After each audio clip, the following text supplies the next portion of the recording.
ఈరోజు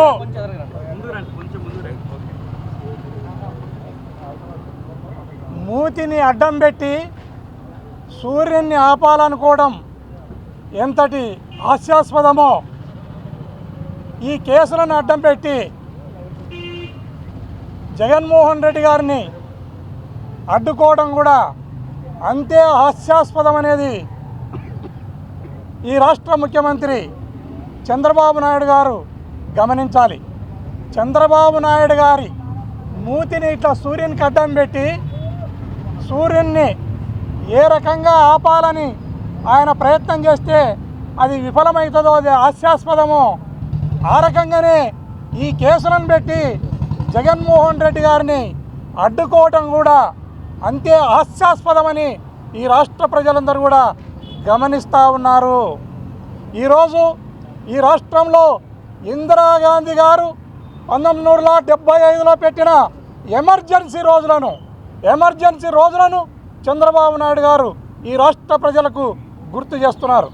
ఎందుకంటే ఈ రాష్ట్రంలో మాట్లాడితే కేసులు, ప్రశ్నిస్తే కేసులు, విమర్శిస్తే కేసులు, సభలు పెడితే కేసులు, సమావేశాలు పెడితే కేసులు, కూర్చుంటే కేసులు, లేస్తే కేసులు, కేసులే కేసులు అనుకుంటూ ఈ రాష్ట్రంలో అభివృద్ధిని కానీ సంక్షేమాన్ని కానీ పక్కన పెట్టి ఆయన ఇలాంటి అక్రమ అరెస్టులు, తప్పుడు కేసులపైన దృష్టి సారించినారు. దయచేసి మీరు ఏదైతే ఈ దుర్మార్గాన్ని, దౌర్జన్యాన్ని నమ్ముకున్నారో దీనితో ఈ రాష్ట్ర ప్రజలు ఇప్పటికే విసిగి వేసారడం జరిగింది. దయచేసి ఇప్పటికైనా ఈ కూటమి ప్రభుత్వం కళ్ళు తెరిచి రాష్ట్ర ప్రజల, ఈ రాష్ట్రం యొక్క సర్వతోముఖాభివృద్ధికి కృషి చేయాలని ఈ సందర్భంగా తెలియజేస్తున్నాను.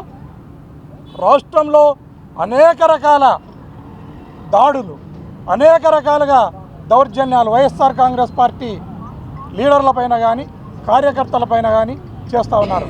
దానిపైన ఎలాంటి కేసులు లేవు, ఇన్వెస్టిగేషన్ లేదు, అరెస్టులు లేవు. ఖచ్చితంగా మా వైఎస్ఆర్ కాంగ్రెస్ పార్టీ వాళ్ళు ఏదైతే విమర్శిస్తున్నారో, ప్రశ్నిస్తున్నారో వాళ్ళపైనే కేసులు కట్టి ఈ రకంగా భావ ప్రకటన స్వేచ్ఛను హరించి వేస్తూ ఉన్నారు. రాజ్యాంగం ఇచ్చిన భావ ప్రకటన స్వేచ్ఛను హరించి వేస్తున్నారు. ఈ తప్పుడు కేసులకు, అక్రమ అరెస్టులకు వైఎస్ఆర్ కాంగ్రెస్ పార్టీ లీడర్లు కానీ కార్యకర్తలు కానీ ఎవరు భయపడనక్కర్లేదు. ఈ రాష్ట్రంలో ఎప్పుడు ఎలక్షన్లు జరిగినా జగన్మోహన్ రెడ్డి గారు ఓడేది లేదు, చంద్రబాబు నాయుడు గెలిచేది లేదు.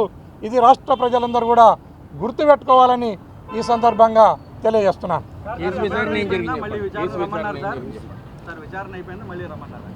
కేసు విచారణ జరిగింది. నాకు నోటీసును కూడా నాకు సర్వ్ చేయడం జరిగింది. మరొక నోటీసును కూడా సర్వ్ చేయడం జరిగింది. దీంట్లో సారాంశం ఏమంటే ఈ ఎవిడెన్స్ను ఎక్కడ కూడా ఇబ్బంది కలిగించరాదు.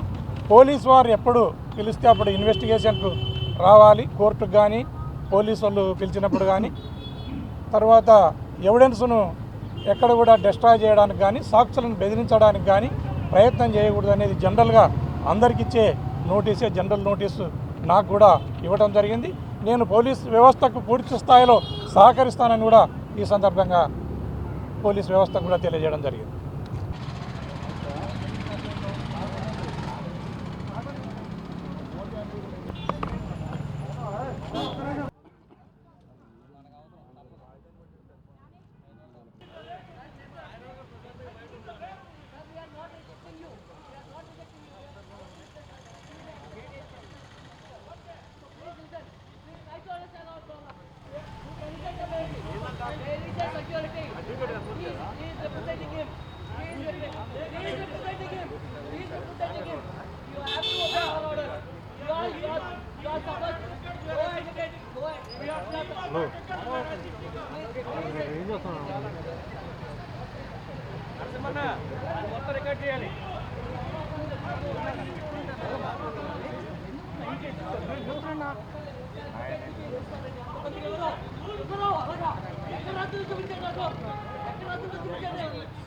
Esto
ఒకసారి అడిగి కొన్నిసార్లు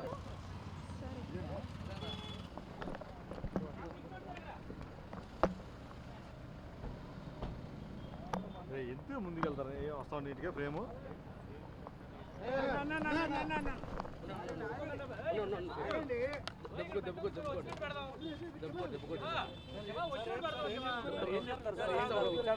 ఏం చెప్తున్నారు ఆగండి ఆగండి మళ్ళీ చెప్పండి.